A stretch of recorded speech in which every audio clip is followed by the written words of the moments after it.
happy Sunday, and welcome back to our weekly live chat. This week we are doing a bit of a WordNerds wish list inspired by the MSWL hashtag that you still happens a lot over on Twitter. But what really got me wanting to do it was that when they used to do the reader blogger wish list hashtag, which was actual like people talking about the books they wanted to read instead of like agents talking about the books they hope to find and agents and what they think the industry is going to do. Anyone more in touch with publishing want to do a quick explanation of what the purpose of MSWL is, just in case anyone's not familiar? Yeah, I can do that. So the purpose of it is typically for industry professionals who are on the acquisitions side of the writing process to tell people like, hey, I'm on the lookout for this kind of project. If you've written this kind of project, send it to me and you can put in your little intro paragraph, I saw you wanted this, and that will kind of make it stand out in a submissions pile. And so it kind of benefits what it writers. Stands for. Manuscript wish list, yes. There we go. I have that little definition down in the description as well. But it's basically, it helps agents and editors. It helps people submitting because you can kind of troll that hashtag looking for, oh, who said they want rom-coms? And you can get some people you might not find. It's also helpful if you have like an agency that you can only submit to one agent at the agency to help determine like which agent you maybe have the best odds with. Mm-hmm. Oh, and actually a whole website stemmed from the manuscript wishlist hashtag. I believe it's manuscriptwishlist.com. And it's actually a database of people and what they've said they want. Some people's are more updated than others, so you'll always have to double check that information with their agent websites because sometimes people leave agenting. But it is an incredibly helpful database that spun from this hashtag, I believe. Mm-hmm. But tonight we're not doing anything practical at all. Oh, go ahead. If you're still on the practical things. Yeah.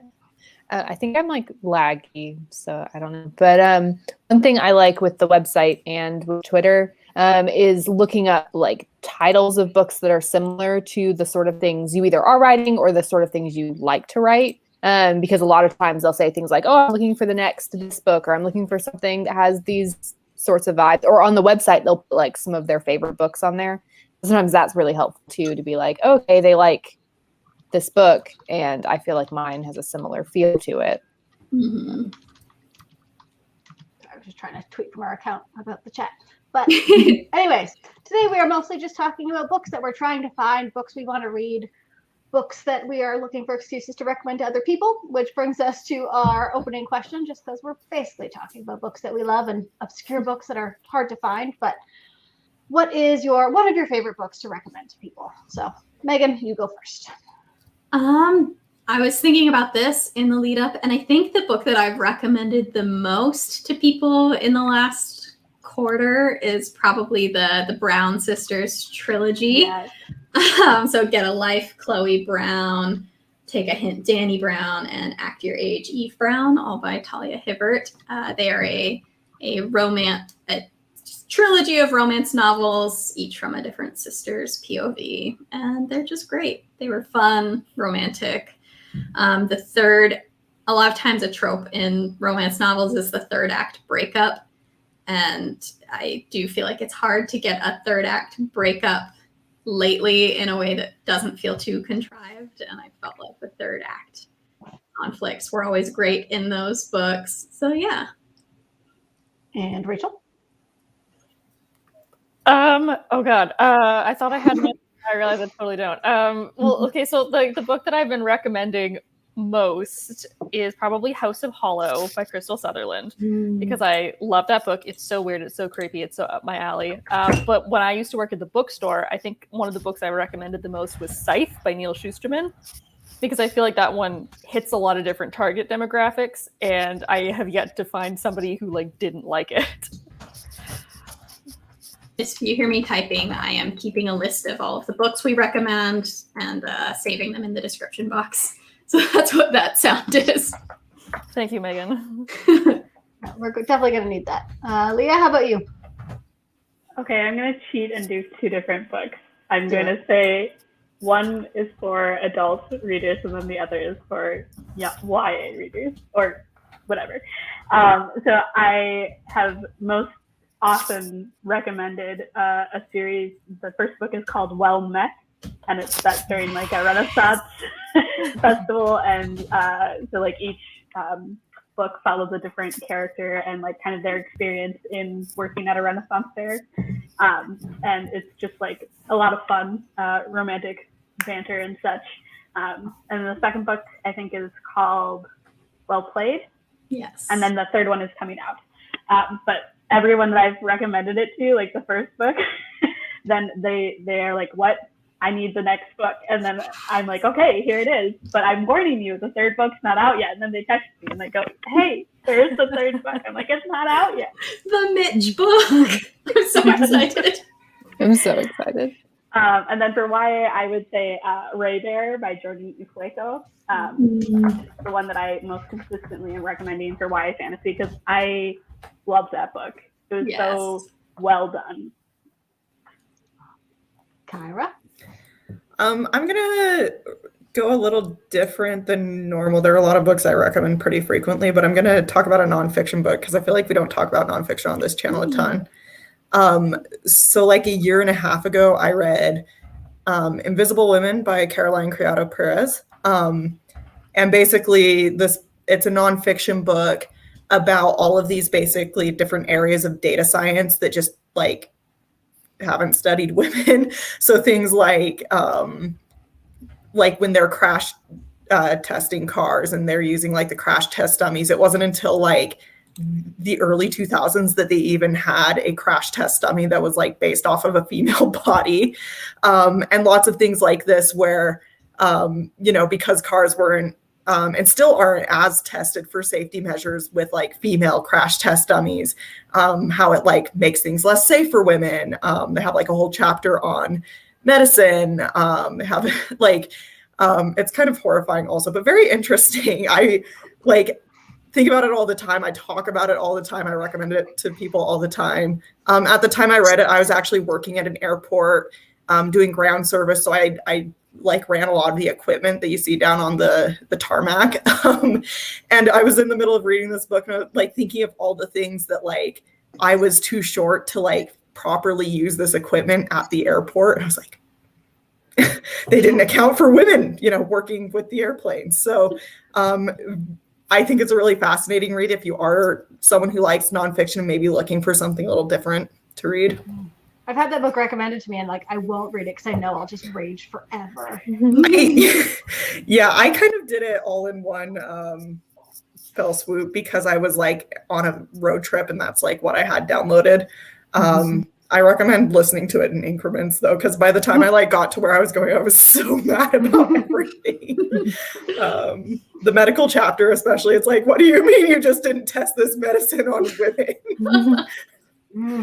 So well, I haven't raged for a while, so maybe I'll pick that up. 'Cause I'm also trying to read more nonfiction.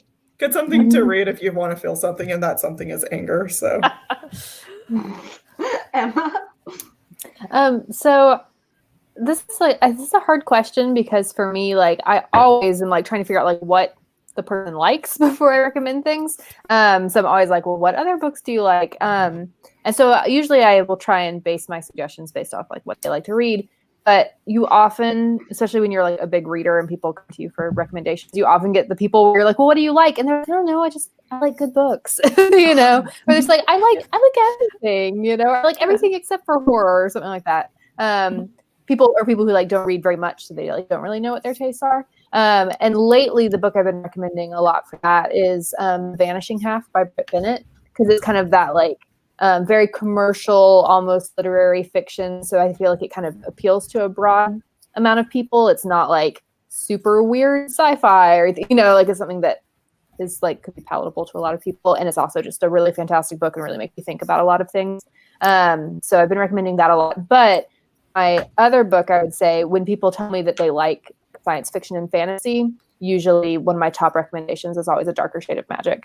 Because I think that's just, it's very like feels very classic, but also very like fresh and like not too bogged down by like old school tropes either. So I recommend that one a lot for fantasy readers. I love that the librarian in the group is like, this is not how I would usually structure my recommendations. But you're going to force me to do it. It's not a proper reader's advisory. I was trying to think in the same way as I don't remember who said it earlier, but just like the most generic of like, say you had to like go to a party, but they're like, bring a book to swap with other people. Of like, what is the like safest bet? And I ended up on House in the Cerulean Sea by T.J. Klune. I'm like, this is so that's a good one. You don't need any like genre knowledge. It's just a little weird and pretty easy to digest and so nice. So I think that is Kelly, I really thought you were going to say Evelyn Hugo for yours. That's a more specific kind of reader. Yes, Everyone should read it. Yeah. I say that one's one of my like kind of generic, they don't know what they like kind of books. That's another one of those Honestly, ones. if it's a woman, that's probably where I'm going. But I was trying to like, if it's a child or a man human, this is a little more True. something for everybody. Whereas Evelyn Hugo's like a little more feminine centered, I think. I haven't worked at a bookstore for like 3 years, and I'm slipping. I'm like, oh no, what do I do? I don't remember how to talk to people anymore. We've got some people in the comments. Joe Catherine recommends Sword Heart by T. Kingfisher. I just read my first T. Kingfisher book this week. I read The Hollow Places. I've seen T. Kingfisher recommended so much lately. I need to check one out. She's also won like a Hugo Award under a different name, or been nominated for a Hugo Award. Like Ursula something. Ursula Vernon. Ursula K. Le Guin. Ursula Vernon. Yeah. Isn't Ursula K. Le Guin dead? And I thought you were saying, like, I don't know, you definitely said Hugo Award. My brain was thinking, like, you were trying to remember the name of an award. And I was like, it's an award named after Ursula K. Le Guin. I didn't think it was the author's name. I thought it was the award's name. But then, like, as I said it, I was like, wait, no, she just said Hugo Award. She knows what award it is. But yeah, I just read The Hollow Place, which was very good. And then Penumbra Mine recommended Wiped Out by Tamara Woods, which is a cozy mystery set in Hawaii, and it's so good. I also recommend. And Griswold said, I've been recommending Ring Shout by Pijole Clark. I also read that one, and it can back up that it's great. To anyone who likes horror and science fiction, the cover is more than a little off-putting, but the book is great, and it's a novella, so it's less than 200 pages. Joe Catherine said T. Kingfisher is on Hoopla. T. Kingfisher is also on Scribd, as is Ring Shout. All right. So, first discussion question. Is there any type of book you love to read but sometimes have trouble finding? Kyra and I have ranted about this a lot to each other in private. We have this conversation at least once a week for like the past 2 or 3 months. But like lighthearted fantasy in YA, like it exists. It's not super easy to find like a fantasy rom-com, a fantasy that doesn't have the world at stake. So give us your recs if you have any good recs in the discussion section.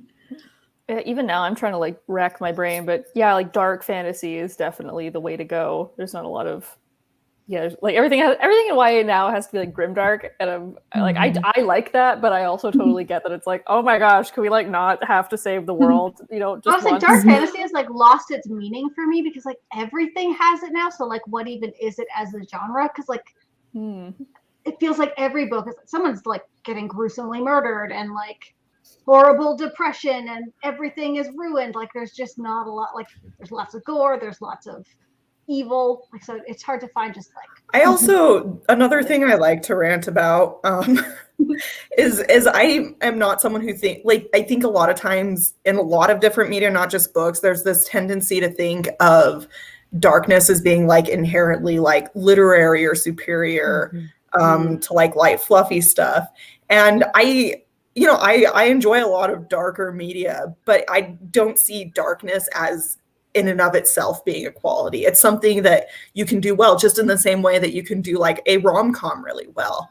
But I feel like, especially like in the YA fantasy space, we're really like kind of glorifying this, like, oh, it's so dark. And I like a lot of dark fantasy, but I like other stuff too. And so it's hard for me. And YA fantasy was like what I read for many, many years. I almost exclusively read YA fantasy. And I really liked like the immersive sweeping, like I liked the romance of it, and just like, so for me, something that is really dark can be fun, but it's not necessarily escapist in the same way that's like, I'm going to run off to this land with like pretty dresses and magic, like that. Those are very different for me as a reader. I think, like a general thing I would be looking for in any genre, something that brings like Ted Lasso levels of joy and nice, and just like good people doing their best instead of just like bad people forced to save the world because it's in their best interest. Yes. And I think too, when we're talking about fantasy here, we're mostly talking about high fantasy. You do find a little more levity when you like branch out into the modern urban fantasy, but even that has trended much darker of late. Yeah, I'd say like it's less like grim dark, but not light. Yeah. And I think it's interesting that you identified the YA specifically, because thinking about it, that is something that I've noticed, that like even if it's like pushed up into like the new adult category or the adult category, you'll often find that lighter tone, and kind of like a rom-com-y type thing in fantasy. But I haven't seen that in YA fantasy in a long time, if it's not like a contemporary fantasy. Well, like YA right now is going through kind of a big thing of aging up its characters a lot. And in that, it's like more sexuality, more violence, more gore. And so because that, and I think also with like rise of like Marvel being really big and kind of all these like, grimdark themes from other media, there's definitely a lot of crossover, and then new adults becoming a thing. So, people are trying to catch up to that. So YA is kind of in this weird middle ground of like everything has to be really intense.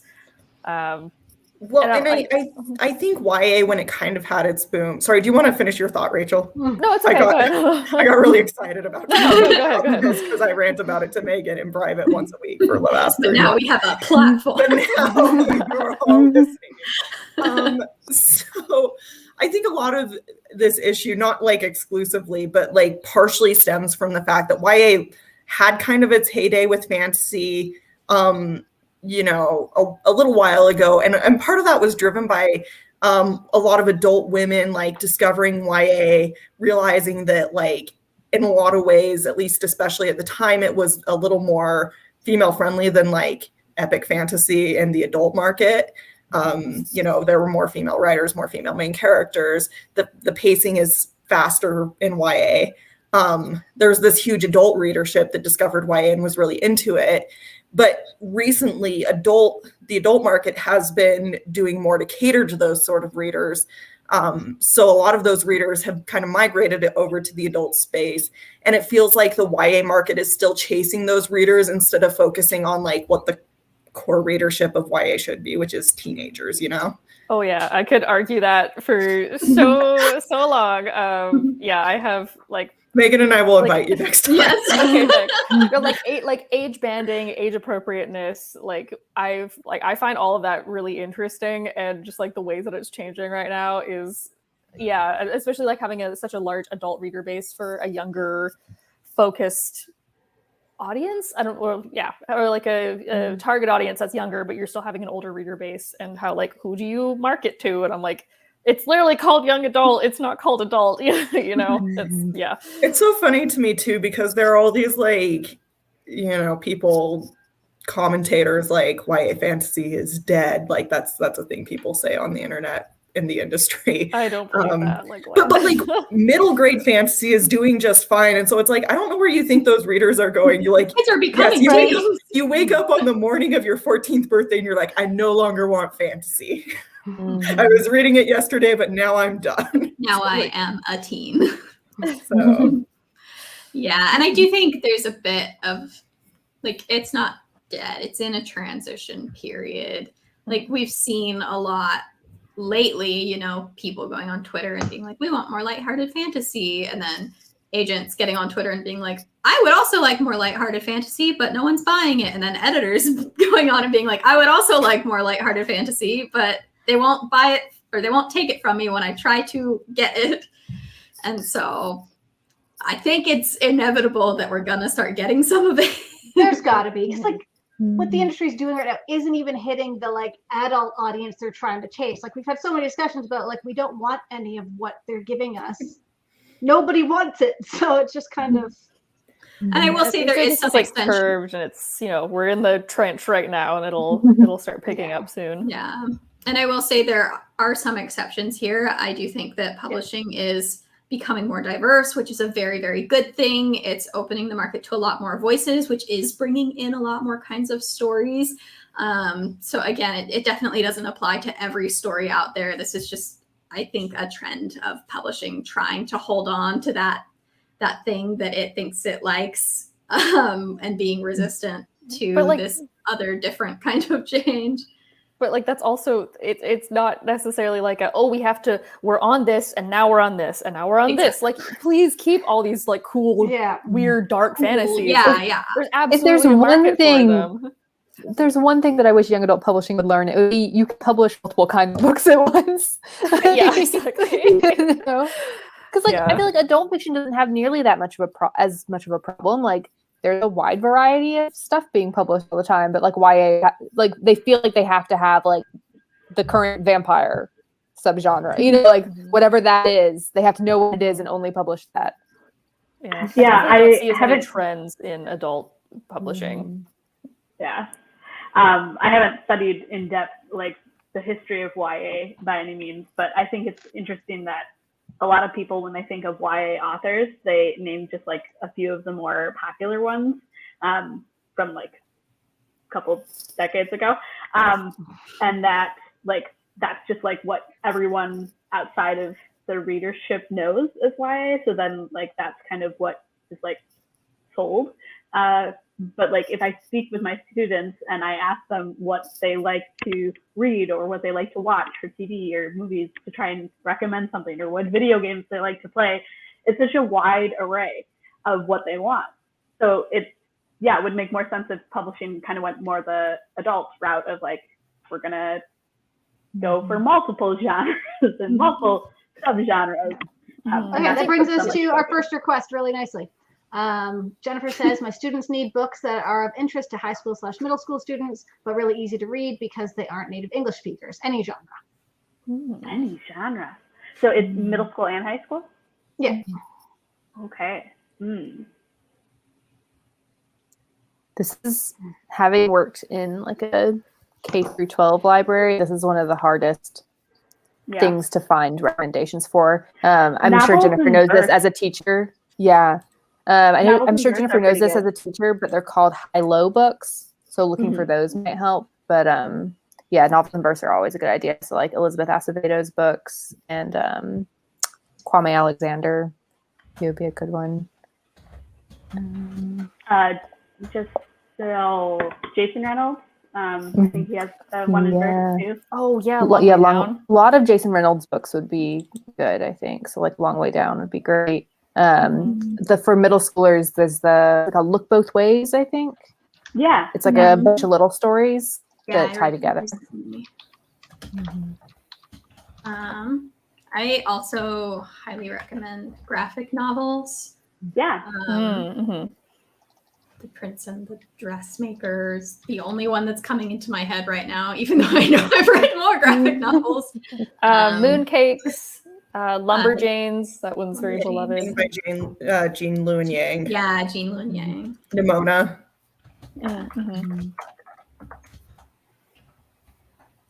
I feel like some of the like really classic YA of like what I grew up reading, because like Leah's saying she hasn't studied the history of YA. I'm pretty sure we lived the history of YA. But like, so, and I actually studied it in one of my classes, so I have a little bit more. Before, when I was a teenager, YA wasn't really a thing yet. So I was still reading like Nancy Drew books and like Sweet Valley books. And like, I do feel like they read more easily than current YA, because they were kind of like written for, like, it was like the 50s through 80s. It was like nobody really knew what reading level teenagers were at. So I did find them a lot easier to read than like the adult books I was also reading, because YA didn't exist yet. So I'm also thinking a lot of the ones that are going to be like quote unquote easier are some of like the OG ones. So I would go back to like Scott Westerfeld, like Marie Lu's first like Legend is really big, like Uglies by Scott Westerfeld. Even like the Goddess Test by Amy Carter is like a pretty good one, where it's like simple and easy. It's like still exciting because there's like fantasy involved.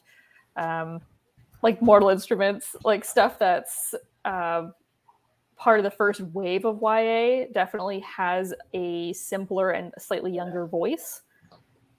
I would go for them instead. It's a little bit harder finding like upper middle grade. I find that's like a thing I don't know too much about. All those Rick Riordan Presents titles. Yes, good point.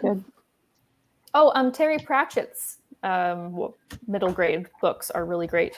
Some of them are like a little weird because, like, for example, some of them are written in an accent, so maybe not those ones. But he has so many Discworld novels, and they're like simple and fun and can be enjoyed by like a ton of different ages, regardless of them being like adult books. Have you read a lot of them? Because that is the recommendation I'm always looking for. Of like, where do I start with Discworld? Because I keep trying to start at the beginning, and I get like 2 chapters in and give up. And I know I'm not supposed to start at the beginning, but. Surely, I've only read like 2 Terry Pratchett novels. I'm a terrible bookworm. I read We Free Men, which is a middle grade of his that I would not recommend for ESL students, because some of the characters speak in a Scottish accent, which is really funny. But it's like written in an accent, so don't do that. I'd heard Guards is a good way to start, and also. Oh no, I don't know what the first one of the arc is, but the ones with Death, because I think Death has a series within all his books. So the Guards, like, infographics being like, if you want this, start here. I need to find one of those again. Like, there's so much.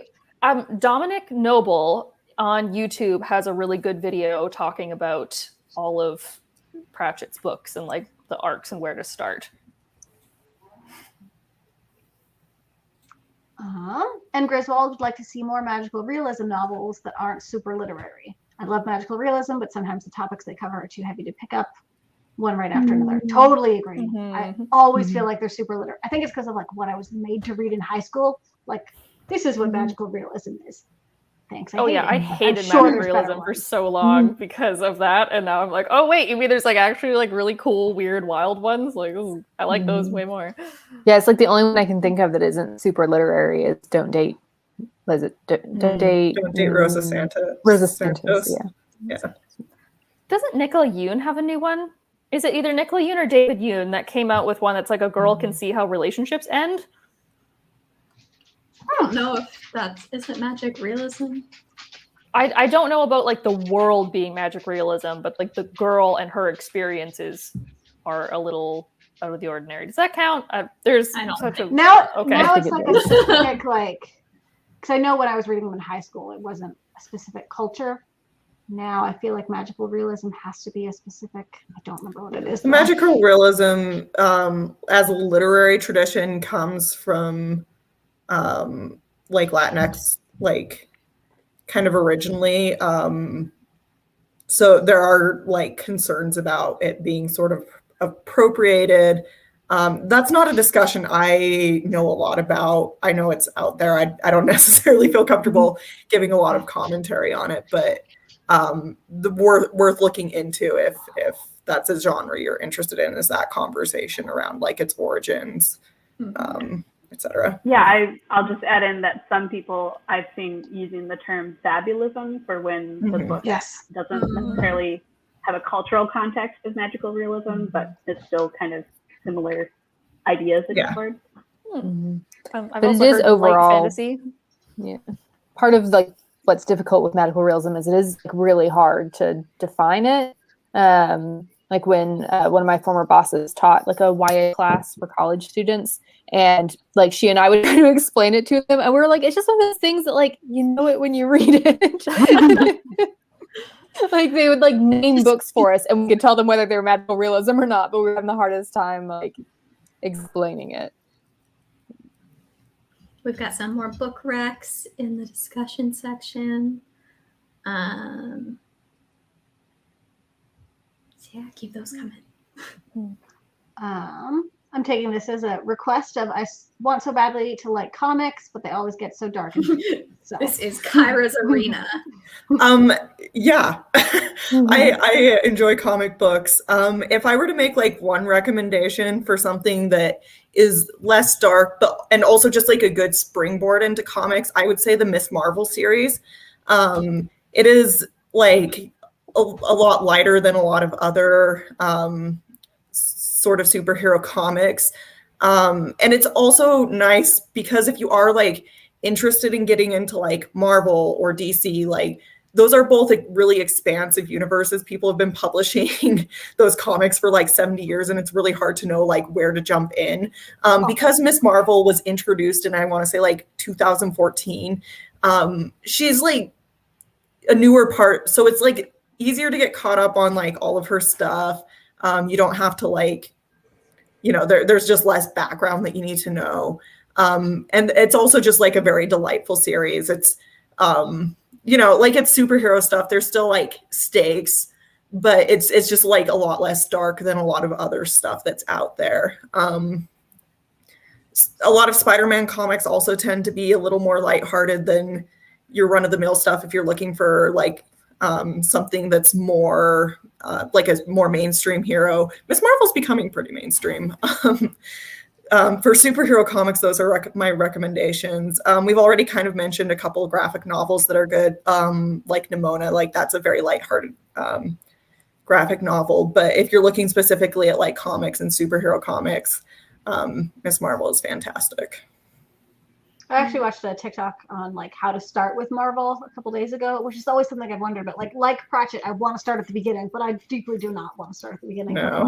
And like her recommendation was just like, do not read anything before the 80s. Of like the style from back then doesn't really translate for modern readers. Like it's very Monster of the Week. We follow the same formula so it just kind of stagnates. And the Marvel universe has restarted so many times over that that's how.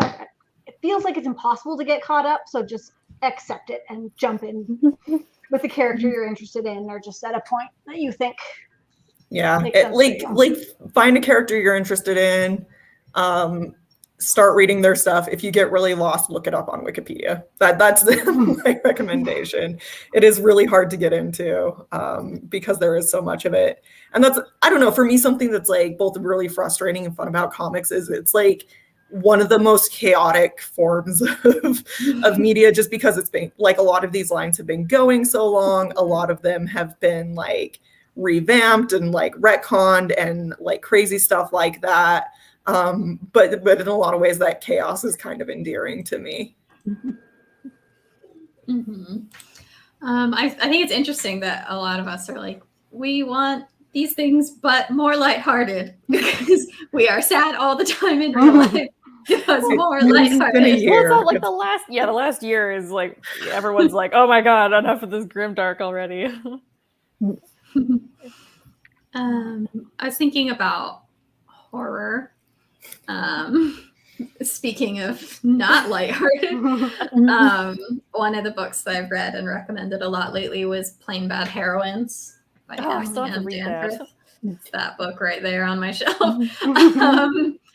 And I thought that the format was really interesting. It had the 3 different time periods kind of that you were looking at, and then it had some fun illustrations in it. And I would love to see more stuff like that in horror, where it brings in kind of additional non-traditional elements to kind of up the spook factor. Like I thought having illustrations in it like really added to its being unsettling.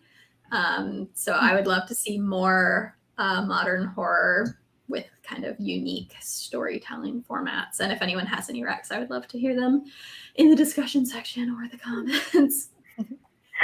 I don't know that it would be strictly classified as horror, but I'm currently reading a book that has kind of a more unique format. And it's got like I guess more of like a psychological aspect to it that could maybe put it in like the thriller category. But basic premise is that there's this area known as Area X, and they've been sending expeditions of people who have, you know, various different roles to try and learn more about this area. And something bad happens to like every different expedition. Like one time they never came back, another time they came back but like remembered nothing, another time everyone died and such like that. And so you, at the beginning of the book, start with the 12th expedition, which is a group of 4 women, and they each have a different role. One's a biologist, a surveyor, an anthropologist, and a psychologist. And you never learn their names. They're only ever referred to by their role. And it was part of their training prior to going to this area that they had to abandon their names. I think so I you know only this get is it. what I was facing. Is there a movie? They did make a movie based on it. Sorry, I forgot to say the title of the book. It's Is it Annihilation? Yeah. Oh, okay.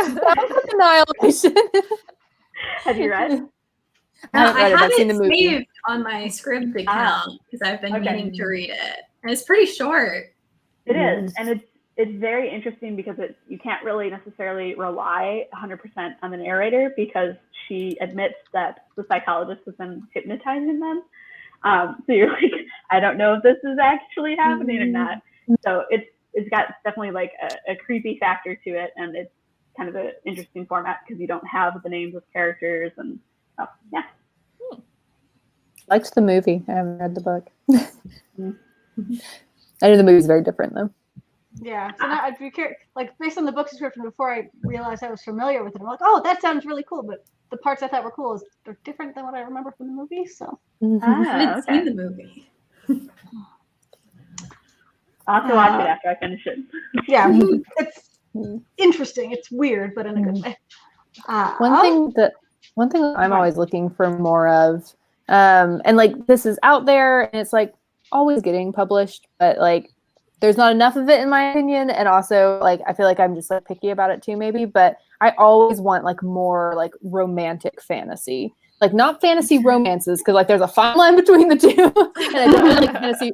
I like romance novels, but I don't really like fantasy romance novels that much. But romantic fantasy, especially ones that are like just like kind of like lightly based on like fairy tales or mythology or something, like Bear and the Nightingale trilogy. I really like that one. Like those like really like rich like romantic fantasies. I just always want more of them. Can you think of Yeah, any I would agree. Yes. There were like 3 things happening at once, and I don't know what Yeah, I anyone missed said all except of for it, Rachel said including yes. I checked the author and Rachel said yes. So Bear and the Nightingale. yeah. Yeah. I said, can you think of any other examples? Uprooted by Naomi Novik. And then like in the YA sphere, even though these like really aren't that YA, but they got published as YA, Cruel Beauty by Rosamund Hodge and the His Fair Assassin trilogy.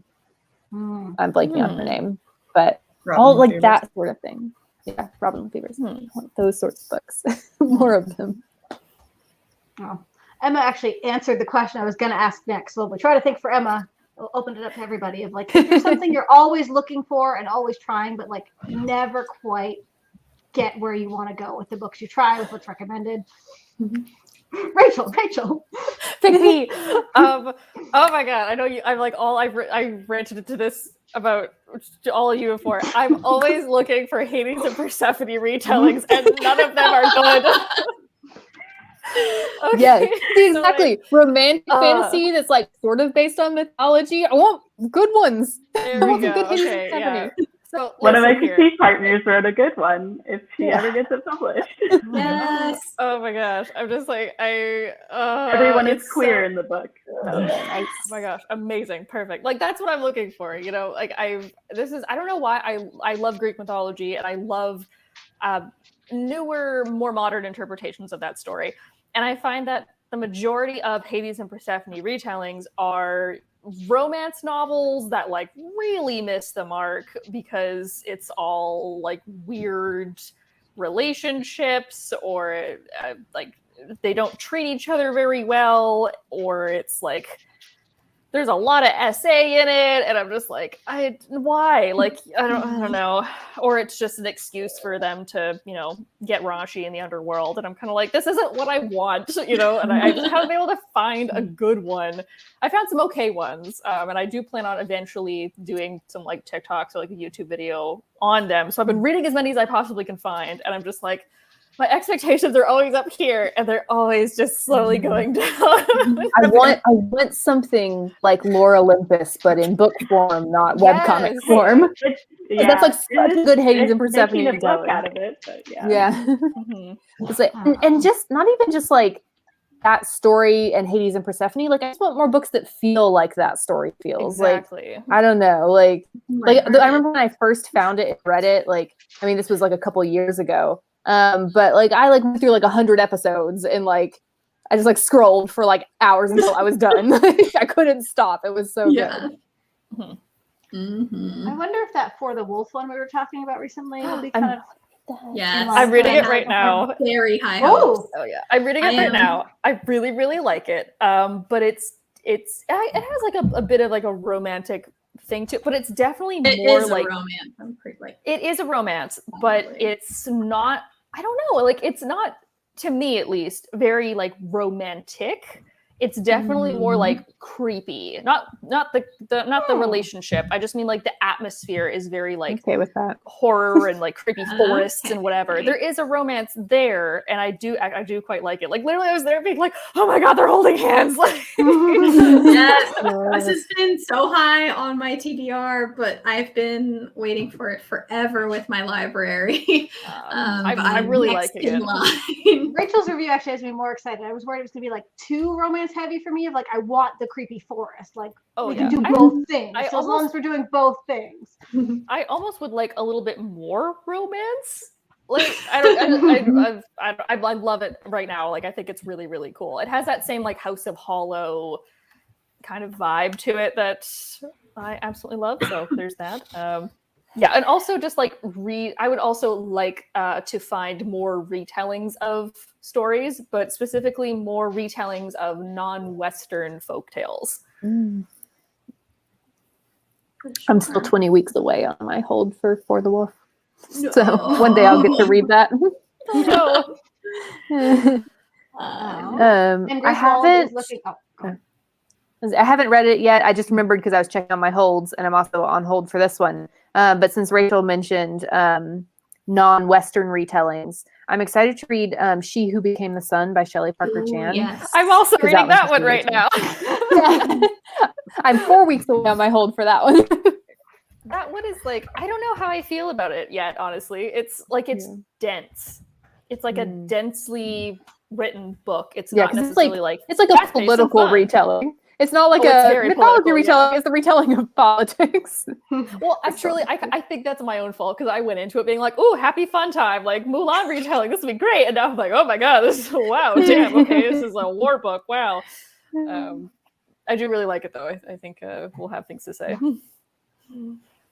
Well, I haven't read a lot of mysteries, but the ones that I have read, I usually can identify like who the killer is, or like, I solve it before I think the author intended me to solve it, with like the clues and things. So I guess any mystery suggestions people have where like it was engaging, you thought you were on the right track, but then the actual solution was still satisfying. It wasn't like a gotcha. Finding like mysteries in the right voice is a big one for me. If like I want Knives Out in a book. This is not Knives Out in a book, but I've been reading a lot of Ruth Ware lately. I found that I've been able to predict like what the mystery is, but it's still been revealed in a satisfying way most of the time. So yeah, The Turn of the Key was fun. It's a Turn of the Screw retelling. Have you read The Turn of the Screw before? I glossed over The Turn of the Screw when they announced that Bly Manor was going to be based on it. So yeah, but it was like with a smart house. Read it. It was good. Retelling. So yeah, that one was fun.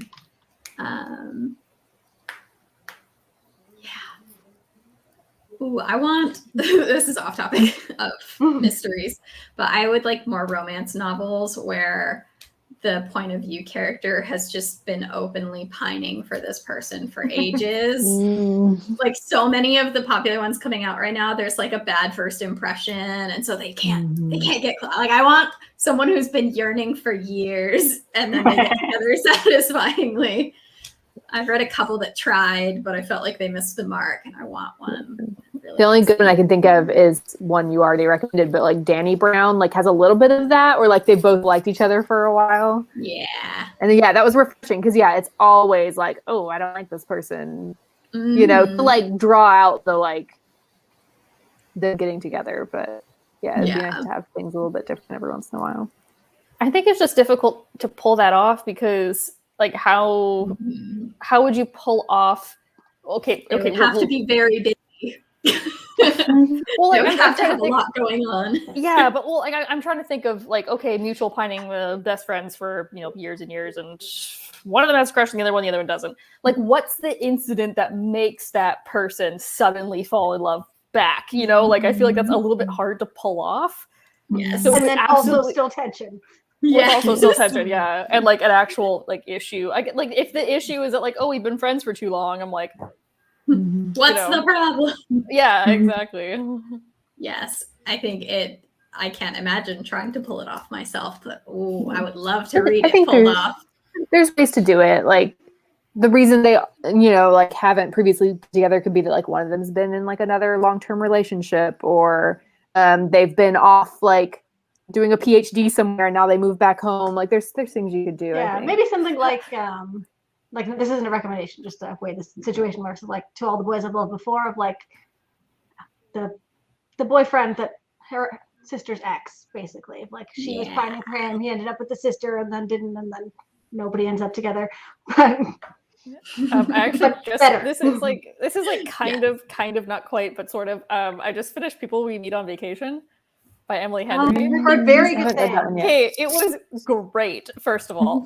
And it definitely has that because it's about two friends that every summer they would go on vacation together, and they're like completely opposite people, but then they're great friends for forever, and then they like kind of slowly start to fall in love, but then they also have like their own lives and their own relationships, and like they don't really want what the other person wants, but like they still are trying to make it work. Like it was a really, really good book. I know that sounds like so like, oh my God, it was good. But like, I don't really read romance novels. So like, this is just really nice to be able to be like, wow, like the internet did not let me down. Like this was a great book recommendation. Like everybody loves it, so I should try it because I'll probably love it. Like it's one of those. I took it on a whim and it was great. So yeah, that kind of has that.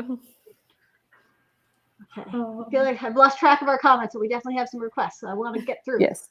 I think the oldest one in here is Mr. Rorosuri asked for YA books set in South America. I think Kyra has some. Definitely need more of those. We definitely need more of them. Because I read a lot of YA and I can think of two. I can think of one.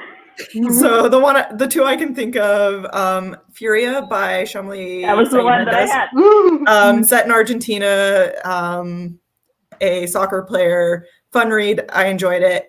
The other one, not set in South America. I shouldn't have said I had two. I have one, and one that's like a fantasy world that's like very inspired by South America. Isabella Banya's, what is the first one? Written in Woven in Moonlight. Woven in Moonlight, yeah. Written in Starlight's the second one. Those also just like have delightful covers that the author designed herself. She like has a letterpress, and I love those covers. They're so cute. Those are the two I can think of. We do need more. Although this one is not by, I don't think the author is South American, but the one with the blades on the cover. What is that called? Megan's read it, I know. One where like the girl, she's like Not a even monster. Bones. Not even bones, yeah. That one's set. Oh yeah, South America too. I forgot about that. By Rebecca Schaefer. Yes. That one's great. Yeah, book. it's ace main characters who sells the organs of paranormal creatures on the black market. It's wild. This is on my to read list, and it's not set in South America, but Love in English. It has a main character who's recently relocated to the United States after living, I think, in Argentina.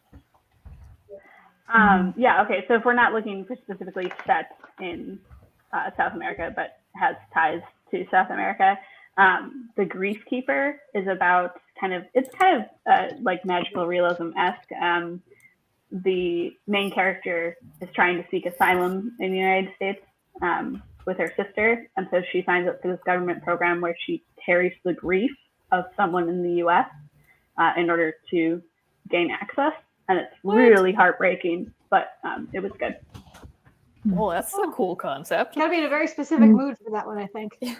Yeah, yeah. And also not South America, but close by. And it is Latinx characters and a Latinx culture. Clap When You Land by Elizabeth Acevedo takes place in the Dominican Republic. So Yeah, I suppose. So clearly we need more books actually set in South America. And just just like- like adjacent. We're like, here's all these Really books that just are anywhere not. that's not like the US Or England. or England. Oh, also, Or Hysteric Western Blue Europe. says Lobozona.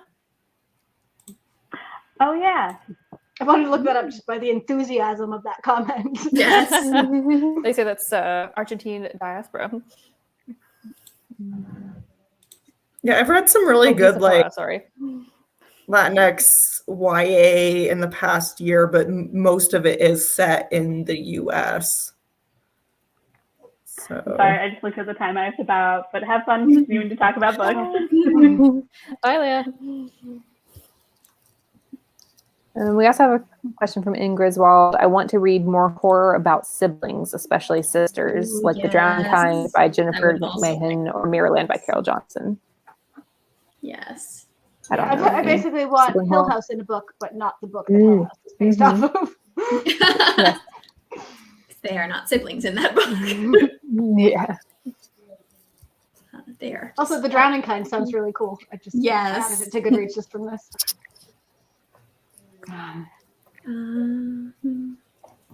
I know that there's a I feel like book one about day- a sibling who dies. I'm not sure if you mean that or if you mean like two siblings like being weird together. But the book where it's like a horror thriller magic realism where one of the siblings dies is it's by Cold Nagamatsu.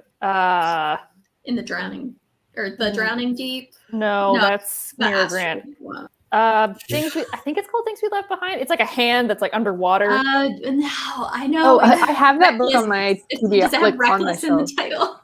Oh, we were reckless things. There Yes. we go. Yay, we made it, folks. We made it. got It's there. reckless. I like that half of this chat has just been us Yes, helping each reckless. other remember the titles of books. I'm like miming Yes. covers.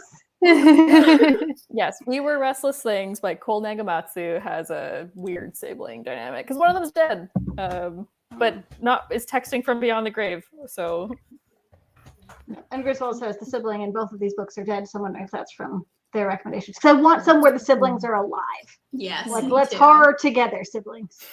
Yeah, I think across genres, I want more siblings who are alive and present. Like, we're not trying to find the sibling. We're not leaving the sibling behind to save the sibling. Like, let's do things together. Be annoying to each other along the way because siblings. Yes, I that is find the what majority I of want books that out have of siblings is like one of them is like kidnapped or they're going off to find the other one, but it's like there's not a lot of like sibling One day, like dynamic Megan will be duos. a queen of sibling horror. Publishing hasn't caught up yet. Okay, so this is an extremely specific want in horror that I've been thinking about ever since we were talking about a different book last week. I really want a Final Girls horror novel written by a girl, like by a woman. I found so many. I can't find one by a woman. I was talking to Leah about this before you guys showed up. But like, I found exactly what I wanted. Of like, there's another Final Girls book, but it's also I don't want it either. So sorry, there's a lot of backstory. I think I have a recommendation, but I don't want to give it to you because like it would be a spoiler to give it to you. Oh. Interesting. I'll recommend it Just to save you and bring it someday. up casually. Yeah. I will. Yeah, I've seen a lot of books where it's like the final girls from horror stories. They're gonna band together, but then it's like I don't. But not in a love- voyeuristic way. Yeah. And I have a hefty dose of skepticism when it's a woman written by a man in the horror genre. I get, not everyone's Based on bad at it, but a lot of people are. Yeah. Based on experience reading books like that. Yeah. I feel like N. Griswold maybe has similar feelings to you on that one. I don't know that we have recommendations for this, but Misty Kate said I want more humor-infused heist/crime books, which kind of goes along with the whole we want them with Knives Out feelings. So. I can't find that comment. Did someone say heist books? Yes, Misty Kate wanted so that was when humor.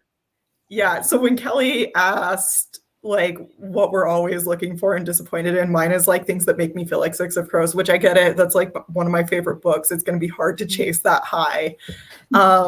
And part of what I like about that is that there's like this very intense heist, but there's also like a lot of very humorous moments in it.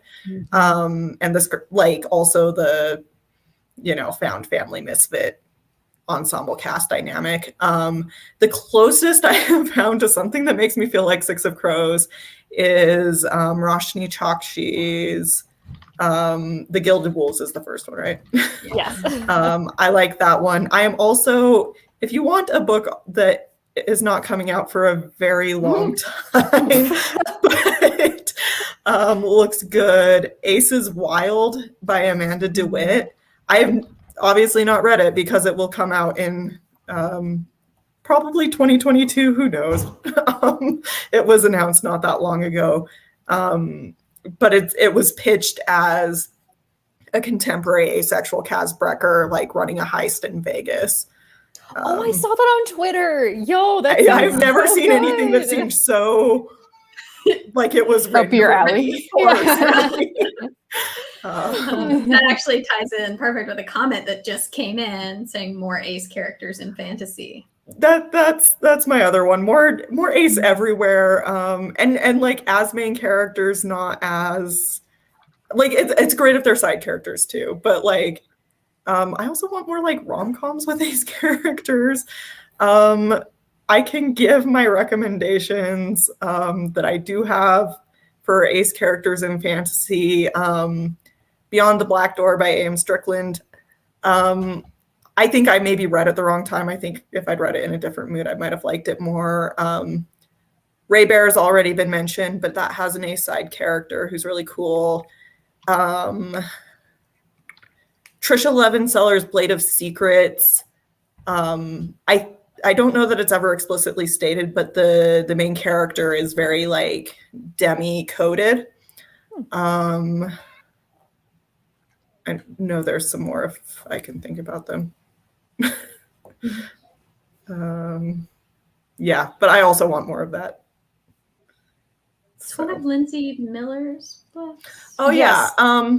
Mask of Shadows? No, not Mask of Shadows. I don't. Well, maybe Mask of Shadows. Shadows. They're gender fluid. Yeah, Mask of Shadows has a gender fluid. I don't remember them being ace. Belle Revolt, which I wanted to love and didn't.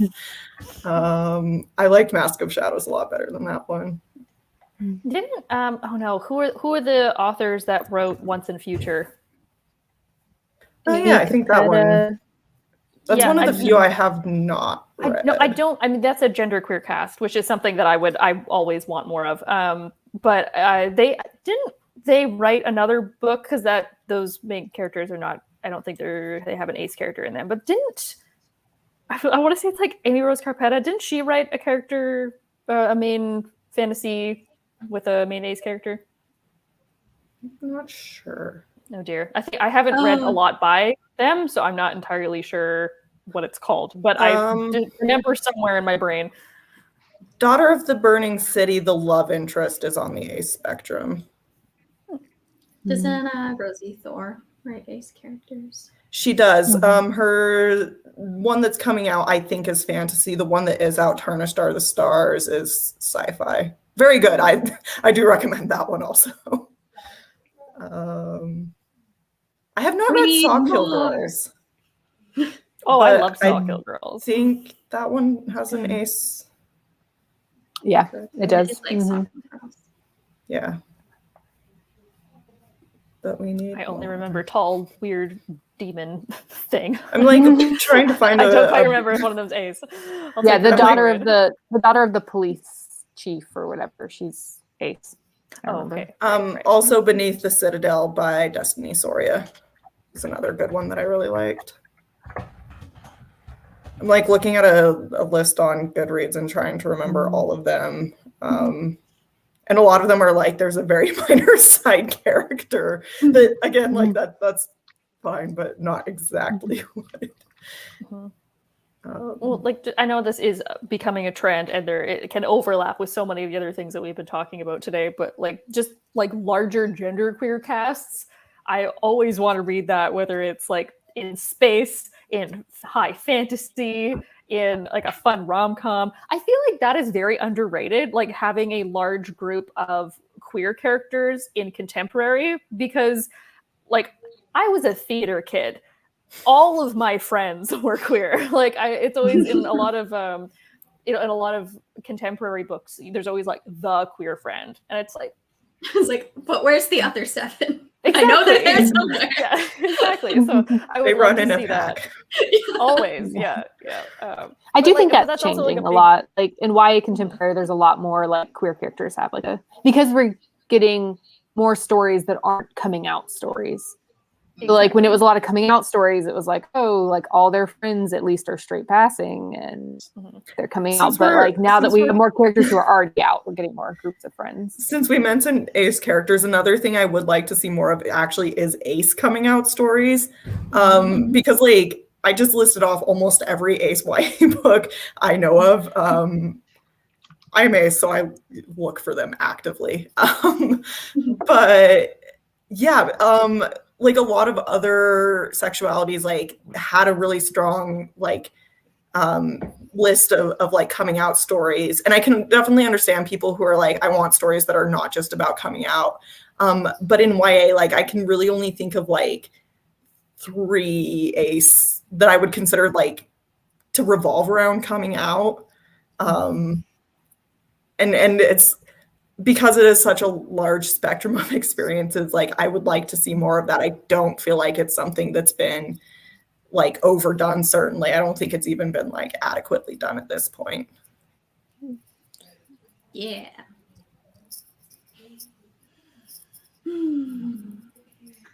Well, we are at the hour mark. Are there any requests that we haven't gotten to? I've so lost track of the comments. I keep just popping over to Goodreads and trying to keep track of everything. Oh, someone There was one asked, request for very evil but very cool female antagonists. If anyone can think of that. Ooh. That's hard to get good female Marcella antagonists. in Vengeful. Or Vengeful, yeah. by V.E. By Schwab. Schwab.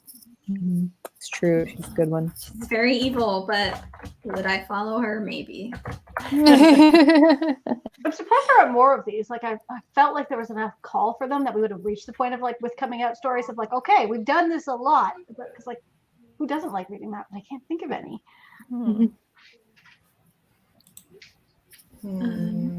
Well, I think Missy Kate. Oh, go ahead.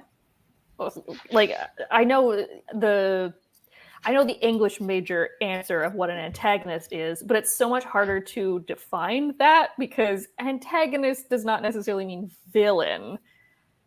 But I think that's what a lot of people want, or at least like think of when they hear of female antagonists.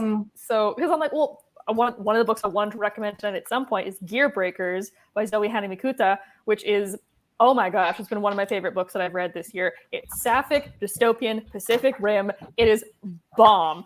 And all of the main characters in that are female. And it is Oh my gosh, it's so good.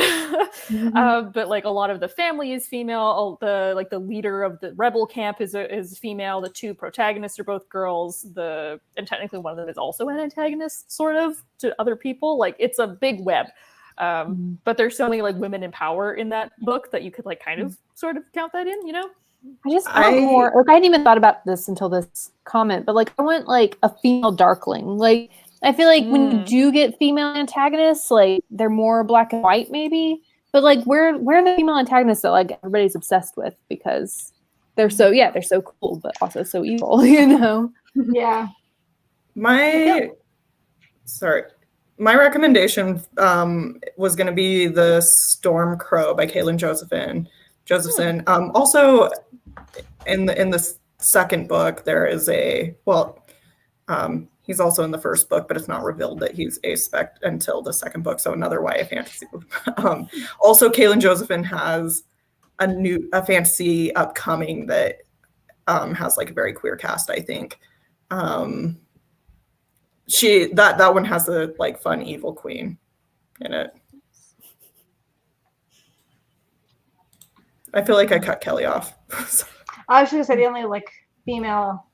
I don't even think she was that cool. The Queen of the Tierling, other queen. Oh no. Oh, what about she was cool in the first book, but then she got weird in the other ones. Girls of Snow and Glass? Is that what it's called? Dark, like the Snow White retelling that has like, so it's dual POV with like Snow White and the evil queen is the other POV, and she is like the evil queen from Snow White, but there's kind of a twist. She is a very nuanced, like evil, but like antagonistic character. That's the closest I can think to what Emma was talking about with like this really nuanced female antagonist character.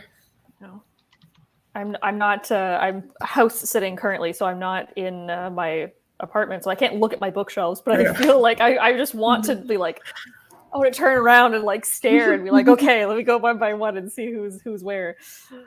Yeah, hopefully this has like gotten some people inspired. Maybe like you now have an idea for a super cool lady villain. Because we obviously that's need more. A big part of why I always love the reader blogger wish list of like, I want to write that. No, I want to write that one. These all sound amazing. All right. Does anyone know off the top of their head what we're talking about next week? Is next week a write-in? It feels like it's been a while since we've done a write-in. I think it's a write-in. I can pull it up really quick. Double check. It's like, look at it while we show It's gotta be. I'm feeling pretty confident. There's only two left. It's a write-in, and then the week after that is our book club. We are talking about The Year of the Witching by Alexis Henderson, I believe. That's the author's name. Very good. How are we already at like the point in the quarter where I'm supposed to read a book? Oh god. It's coming up. I really enjoyed that book. I will probably try and reread it before the chat because I think I'm hosting that one. That's in 2 weeks. Next week we're gonna write words. Oh my god! I've just finished my exam period, so I'm free. I'm gonna write so many words. I'm gonna read all the books. Maybe I'll be prepared this time. Thank you all so much for joining us. This was a lot of fun. I feel like there's still a bunch of different topics of like, oh, but I want this kind of book and I want this kind of book. So thankfully there are many, many books, and between all of us, we've read a lot of good ones. So hopefully we were helpful.